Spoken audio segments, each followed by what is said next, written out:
First of all, I want to acknowledge that we may be having an absurd conversation. Because wouldn't be our first one. Not at all. Right. Because Brock Purdy very well may not clear in time and not play this Sunday. And my thought is if you don't clear, you don't play. Like I'm in favor of the protocol and the independent neurologists and all the things that the NFL has put in place.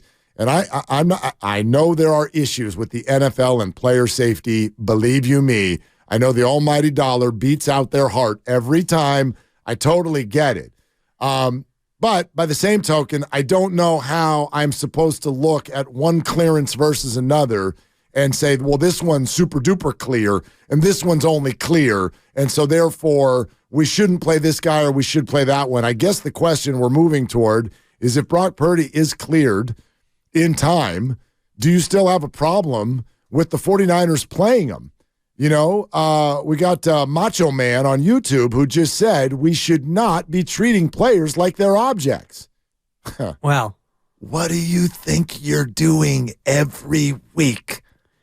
What do you think you're doing every single forget week? Us, Mark. Let's talk All about of us. them. We're trading them. It's not about them. us. We're drafting It's about them. It's not about us. It's about them. If they treat them like objects, then we can treat them like objects. Well, I think, as a fan. If they clear someone through protocols and independent neurologists, do you feel like they're still treating them like objects? Yes. Okay. Yes. And that's a fair opinion. Because the independent neurologists and the cleared to play protocol that I know very well from my days as a high school coach, and we had to go through concussion training and all the rest of it. And I know that when I dealt with it as a high school coach, you're dealing with parents and you're dealing with a non-contact sport that I coached, and it's a little bit of a different calculus. This is the NFL. But at the same time, when you look at a quarterback who has a concussion, they reported it, and his return to play protocol, if he can clear it, you know that if he gets concussed again and he's in a spot where he's going to have the ball in his hands, let me figure, every single play, and you're going to have 3rd and 1 and 4th and 1, and you're going to want him to sneak it up in there, and you know that if he gets hit again in the head, the likelihood of a more severe concussion is greater now than it would be in 2 weeks. So to me, that's part of it. I used to work with Rich Ornberger and Nick Hardwick in San Diego. Play it. Give me two, actually. I mentioned two names. I worked with Lo Neal for 3.5 years. Right. Well, the reason I bring those two guys up on the show earlier today. Yeah, very good. Thank you. I wanted the second one. The reason I brought those two guys up is because they're offensive linemen. And you mentioned he's got the ball on every play. I would argue that quarterback is actually one of the lesser subconcussive blows positions in football. Yeah. Christian McCaffrey's head gets hit way more than Brock Purdy's does. Trent Williams gets hit way even more than that.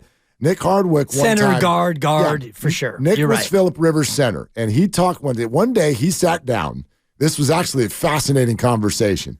He opened up a notebook, and he sat down, and he spent an evening going through the math of every practice and every game that he ever played, how many reps they used to run in practice, how many plays they used to run in the game, and as a starting center who played every snap, he calculated how many what he called subconcussive blows he had through his entire career. And obviously, like 5,000? Thousands and thousands and thousands of subconcussive blows. John Feliciano, for the 49ers, did this in less than 2 weeks. In less than 2 weeks, we put a guy back out there who gets subconcussive blows every time the ball is snapped. And I did not hear anybody raise any human rights violations issues when Feliciano did this. Nobody, it didn't register with anyone. So that's all I'm saying is those of you who are talking about this, like, come on, Mark, be a human being. Well, I would argue you're only doing it for some human beings. You're feeling it now because it's the quarterback. It's the QB of the Niners and literally the person who's got more airtime than any other human being all year long in San Francisco. That's why suddenly we got all of this emotional feel about concussions in football. Look, it's awful. It's awful. I've watched people. I've talked to people go through CT. I've heard the stories. It's terrible.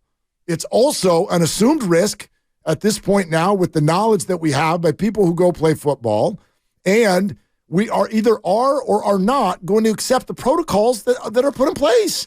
And if we don't accept them, then I would argue we have a bigger issue that we need to have a conversation about, which is talking about the lack of acceptance that we have for the entire NFL protocol. It's not only about the protocol. And you can say John Feliciano, he's played 36 snaps this entire year on offense. You know what I mean. He went in. Right. But this is a guy who barely plays. This is not the starting quarterback I'll go find of a team that's lost two in a row. I'll have to go find a different lineman and a different concussion if you want me to. I use that because he's a Niner. And I get it. You understand what I'm saying. I know what you're saying, but I don't know if you understand what I'm saying in terms of the quarterback and what this might mean long-term for the season. Of course I do. I'm not saying that, you're going to be callous or I'm going to be callous about any player. When you play football and you play for pro football, and I talked to Lo Neal about concussions, and he's got CTE, and there's no doubt. Yeah. And he knows it. And he wonders about what his brain future is. And he's a little bit older than you. He's not as old as me. How old is he? He's probably 52, okay. I think. I mean, it's terrifying. And you watch the way Lo Neal played as a fullback, and on every single play. It's a battering ram. And we joked about his head, and we used to call it the big grilled cheese because his forehead looks like a grilled cheese sandwich. His head is massive. And his shoulders, his neck, that was his moneymaker. So when he was going to go out there and lead a play, he wasn't going to try to hit you with a shoulder or a forearm. He was coming in with the moneymaker. And so we talked to him about the very thing you talked to Nick about, and Ornberger and all the rest of these dudes who are in the trenches. And virtually, literally on every play, it's my head against your head. And it's my shoulders and your shoulders, and we're going to lock up. And if my neck and my head are stronger than yours, I'm going to win. And if I win, I'm going to have a career and you're not. And so I get that. But when it comes to the quarterback, especially a quarterback that we all are lauding for his brain, and, this guy's so smart, and he sees it, and he deciphers it, and all the rest of it, if he's got a little bit of a brain issue, brain fog, even though he's cleared to play, I want to be conservative with that. Well, and that's totally fair. And here's what I would say. I do care about all the guys that we cover. I know you do. I don't want you to think that I know you don't care. I'm obviously a fan of the 49ers, and I'm obviously a very big fan of Brock Purdy. I don't want to see anything bad happen to the guy. ... If they tell me he's cleared, I don't have an issue. Okay. I don't have an issue. I understand what you're saying, and I've said this about 5 times already today. I still would bet that Sam Darnold is starting this game. Yeah. Simply by the nature of the way these things have gone in the NFL this year. So I get all that. I'm simply saying today that I will stop short of criticizing the 49ers if they play him, because I think football teams, for them, this is largely a yes or no answer. Are you cleared? Yeah. All right. Now, then you have to run it through. Well, did you practice? Do you know the game plan? What position do you have? But if he practices all week and he knows the game plan and he gives the 49ers the best chance to win and he's cleared, I don't have an issue. And in fact, if I were to criticize the Niners, I feel like I would be stepping out of my lane, because that would be me telling the 49ers and independent neurologists that I know more about medicine and Brock's brain than they do, and I don't. That's how I feel. Okay. And I like the honesty, and I do appreciate you and your opinion, and I don't want to come across as being callous to what you're saying. All I'm saying is that the independent neurologist does not think in terms of Brock Purdy's long-term health and his ability to play. They're looking at, can he clear these 5 steps? I don't think they're looking at, well, geez, Brock, maybe this is something where, you shouldn't play now because in 2 weeks you might get hurt again. I think that the independent neurologists and the NFL concussion protocol people, they look in terms of did you get concussed, and what is the protocol? What are the 5 steps? They're not thinking about, like, boy, 2 more of these and you might go down this road. They're thinking about, can you clear these steps? You're probably right. I actually don't know that. Do you know that?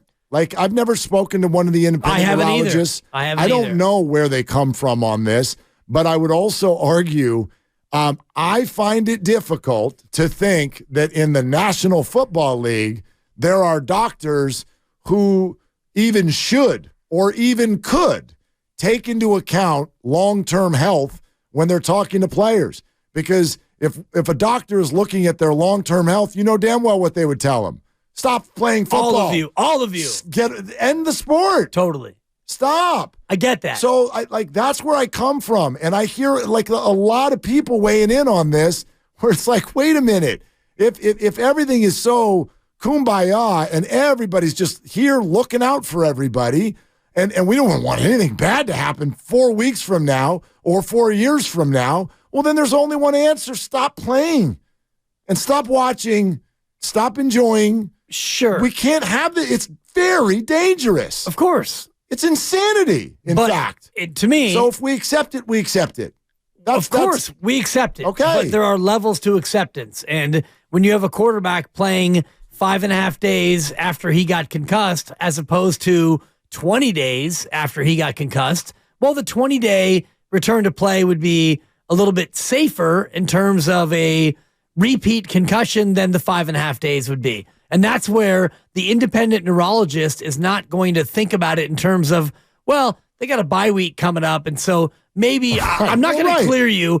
I'm not going to clear you because I know you got a bye week coming up and you'll be better in a week and a half. But when you argue, and I'm asking this now, genuine question, there might be one concussion severe enough that returning from that one in 10 days is worse than returning from a mild one in 6 days. Of course. Okay. And we've seen, so we don't know Tua Tagovailoa, who had a more severe one. He returned to play 12 minutes later, not 12 days later, 12 minutes later. No, that was ridiculous. Of course. And the other reason that was ridiculous, and I still don't understand it to this day, is from my understanding, that did not follow the rules of protocol because Tua Tagovailoa showed visible signs, effects on the field. You're right. Brock did not, unless you want to argue that his picks were. But he did not. He did not wobble. He did not shake. He didn't do any of those things. Tua did. And from what I understand, when you see that on the field, that's it. You're not allowed back in that game, period. Right. Period. Exactly. And he was allowed back in that game. So and we saw one earlier this year where the eye in the sky called down and said, this player has to come out. Yes. And he came out, and then he sat a play, and he went back in, and they called again. He was mad about it. Who was it? It was a quarterback, wasn't it? No, I thought it was an O lineman or a D lineman. I thought there was a quarterback, and they called him out, and it might have been Mahomes. That might have happened to Mahomes earlier this year. Yeah, the one I'm remembering was an offensive lineman. Okay, all right. Where they called down, and he was mad, and he got taken off, and he sat a play, and he went back out there, and they called again. They're like, no, you're not cleared, and then he went in the blue tag. I mean, and again, hypothetical, but what if, and they'll never tell us, but what if the Niners are like, we've reviewed this, the doctors, forget the Niners, the doctors is like as mild as concussions go. It's as mild as they go. I mean, he's already graduated to step 4 or 5 in 48 hours. So does that change it for people? Because I don't know. Yeah. I don't know what we're dealing with. To me, it doesn't change it because you put the C-bomb on it. Well, and I mean, and again, this is me saying this in terms of like, if I were Kyle Shanahan, why did you even put that out there? Like you could have swept this baby under the rug, right? Well, now wouldn't that be worse than what we're saying here? Depending on how bad the concussion was. Yeah, like they followed protocol. Good job, Niners. It's better than what the Dolphins did last year, for crying out loud. So they followed protocol, and now you're going to rush him back out there? Well, but in their opinion, I know how they would answer that. We're not rushing him. Of course. He graduated through the protocol. Exactly. So he was ready to go. It's also, and we don't know, like, your head, my head. Nobody knows what's going on in somebody else's head. And Steiny talked about his concussion, and I thought it was a great reveal about playing basketball. And he dove for a loose ball, and he caught someone's knee in the head, and he was fuzzy, and he went to the bench, and then the coach put him back in. And after like 2 possessions, he's like, Coach, I can't see. How many have you had? Like 50? I've never had one that I know of. I know some people listening to me right now think I've had a bunch. Sure. I've not had one that I know of. I'm so old, Mark. How old is he? You're not gonna stop it. I'm so old that the things that happened to me, there was no such thing as a concussion. I was playing. Well, that's Low Neal too, right? That's the other thing. I love the young Just to people. watch Whatever, the NFL, Grandy. and it was I'll like let that go because I had a concussion. Yeah. I was playing all-time catcher for it was the Dibleys and the Fultons back in 1972. Chris Fulton, who would go on to be a D1 hooper at Utah, state champion, pro athlete, the whole deal. I come out a little bit early to catch the pitch, and he absolutely buries me with the bat in the temple. And yeah, out cold as a 5-year-old. That's out cold? Dude, cold. Bro. Colder than this morning, which was cold. It explains so much. I've been concussed so many times. Whatever, dude. Not 5, not 6, not 7. Dude, keep going, LeBron.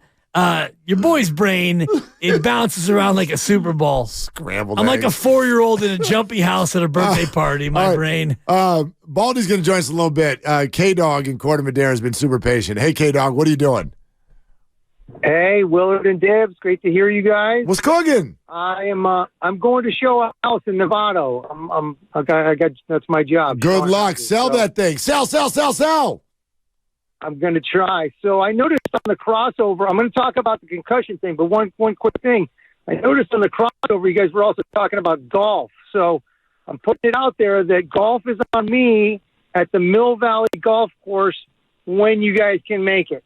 Well, In addition to the donuts, we got to do the donuts and golf. I'm in. Yeah, yeah. And I won't even bring up the fact that my son works there, so I don't need to pay. So golf is on me, K-Dog. How about that?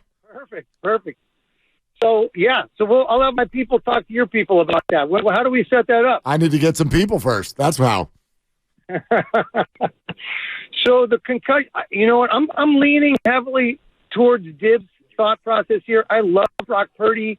I would love to see him be our starting quarterback for many years.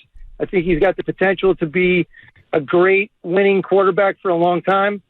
And I'd rather err on the side of caution. Give him a little more time.